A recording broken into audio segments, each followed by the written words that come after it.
Hi friends, welcome to moonlight novel stories. ఇంకో కొత్త సిరీస్తో మీ ముందుకి. ప్రేమ పెళ్ళితో మొదలైందా ఫస్ట్ ఎపిసోడ్ విందామా?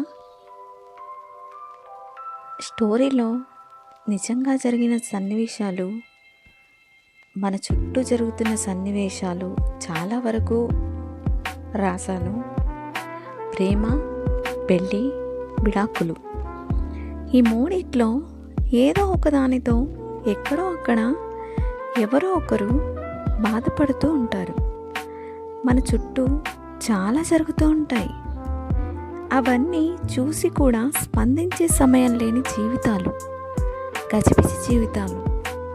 ఇక మన స్టోరీ ప్రయాణాల్లో అడుగు పెడితే, ఒక పార్క్లో కూర్చొని ఆలోచిస్తూ కూర్చుంది ఒక 25 ఏళ్ల అమ్మాయి.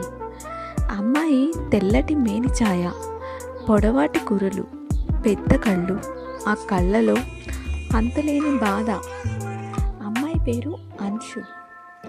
ఏదో ఒక పేరు పెట్టాలి కదా, అందుకే అంశు దూరంగా కూర్చొని ఏడుస్తున్న అమ్మాయిని చూస్తుంది.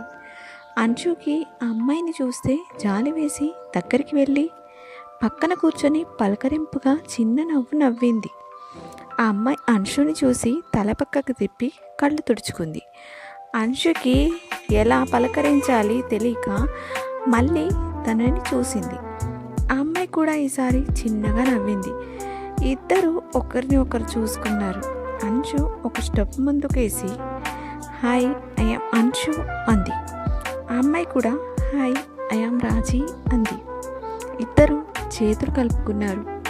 వీళ్ళకి ఆపోజిట్లో ఇంకో అమ్మాయి కన్నీళ్లు కారుస్తూ కోర్టు నోటీస్ చూస్తూ, తన గతాన్ని తలుచుకుంటూ, ఇప్పుడు మారిపోయిన తన జీవితాన్ని తలుచుకొని వెక్కి వెక్కి ఏడుస్తూ, ప్రాణంగా ప్రేమించి పెళ్లి చేసుకున్న భర్త విడాకుల నోటీస్ మీద సైన్ చేయి అని చెప్పిన మాటలు గుర్తు చేసుకొని పైకి లేచి తన గమ్యాన్ని తను వెతుక్కోవాలి అని తెలియని దారిలో వెళ్తూ, రోడ్డుపై వైపు వెళ్తున్న కారులో ఉన్న వ్యక్తులను చూసి గుండె ముక్కలై, దారి ఏంటో ఎటు వెళ్తుందో కూడా తెలియకుండా నడుస్తూ ఎదురుగా వస్తున్న వెహికల్ చూసుకోకుండా నడిచింది. క్షణాల్లో రక్తపు మడుగుల్లో పడింది.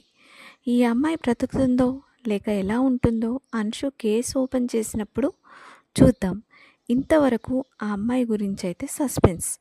అంశు, రాజీ ఇద్దరు ఒకరి గురించి ఒకరు తెలుసుకుంటూ ఏం చేస్తారు అని అంది అంశు.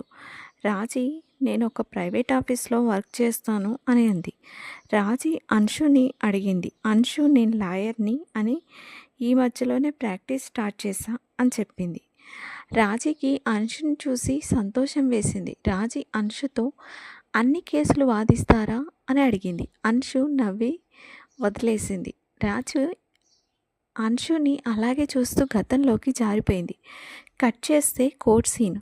రాజీ, చెప్పు, నువ్వు విడాకులకు ఒప్పుకుంటున్నావా అని అడిగారు సదర్ లాయరు.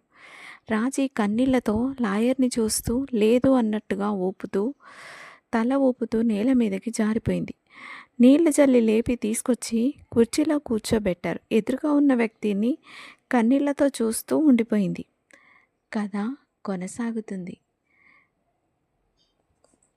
నెక్స్ట్ ఎపిసోడ్లో ఇంకా ఏం జరుగుతుందో తెలుసుకోవాలి. అలా తెలుసుకోవాలంటే మీరు లైక్ చేయాలి, సబ్స్క్రైబ్ చేయాలి, షేర్ చేయండి. Bye friends.